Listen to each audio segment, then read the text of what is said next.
Hai teman-teman sahabat lingkungan, bertemu lagi di podcast Lingkungan Enviro bersama saya Mahawan Karuniasa. Pada konten kali ini saya akan berbagi mengenai COP27 atau Konferensi Perubahan Iklim Dunia yang sekarang sedang berlangsung di Mesir gitu ya.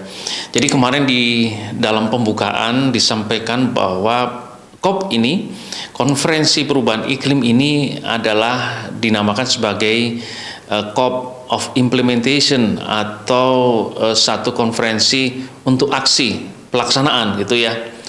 Namun inilah yang saya ingin bagikan pada kesempatan kali ini. Jadi sebelum COP dimulai, itu PBB mengeluarkan dua laporan penting.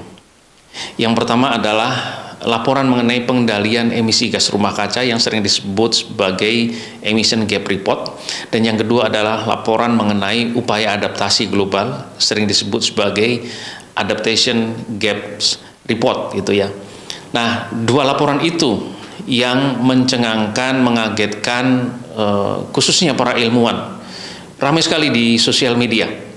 Yang intinya bahwa dari laporan itu para ilmuwan sudah menyatakan bahwa oke, ini kita goodbye ya, selamat tinggal, kita pasti akan menembus apa yang disebut sebagai pemanasan global melampaui 1,5 derajat Celcius dengan berbagai dampak yang luar biasa kepada bumi dan kehidupan kita.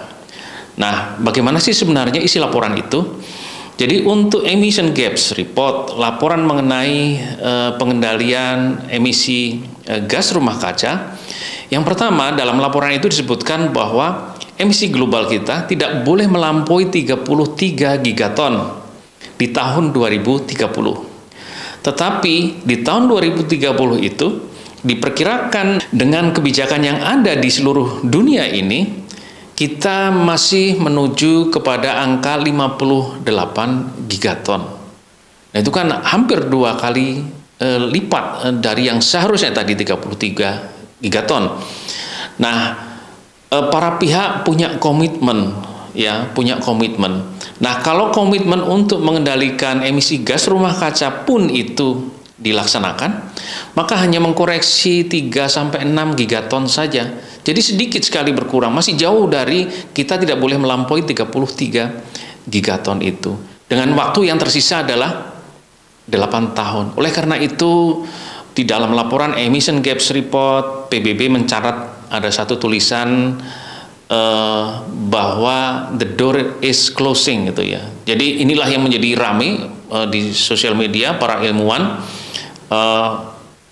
Ada berbagai pandangan gitu, terutama ilmuwan sudah mengatakan sudahlah, itu sudah lewat gitu ya, kita akan pasti tembus 1,5 derajat Celcius, kita akan tetap di atas 33 gigaton.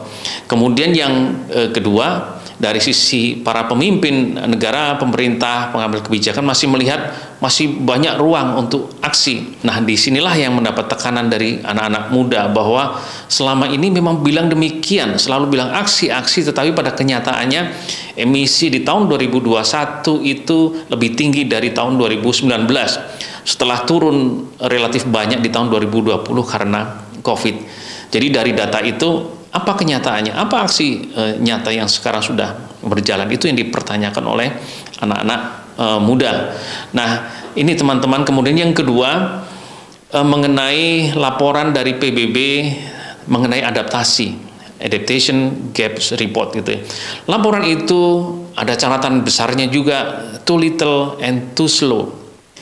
Jadi upaya adaptasi menghadapi perubahan iklim yang juga terancam gagal itu, karena kita kemungkinan akan tembus 1,5 derajat Celcius, itu pun upaya adaptasinya masih sangat sedikit, berjalan lambat, menempatkan kita manusia, khususnya negara berkembang, khususnya negara-negara kepulauan kecil, negara tertinggal, itu terancam, baik ekonomi, mata pencaharian, kehidupan, ekosistemnya, karena perubahan iklim ini. Jadi ini dari dua laporan itu teman-teman, ini yang membuat COP27 ini suasananya menjadi berbeda. COP yang di awal disampaikan adalah COP Implementation, bagi saya ini adalah COP untuk menunggu keajaiban. Yang pertama adalah keajaiban. Apakah selesai COP ini, nanti para pemimpin dunia akan memberikan komitmen yang baru, yang kalau dihitung nanti tidak lebih dari 33 gigaton di tahun 2030.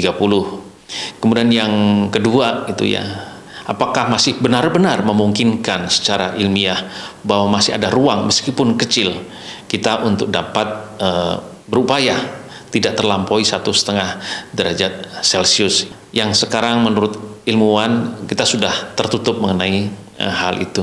Oke teman-teman, sahabat lingkungan, kita nanti tunggu hasilnya apa dari COP27, dan kita nanti akan ketemu lagi di konten berikutnya mengenai hasil dari COP27.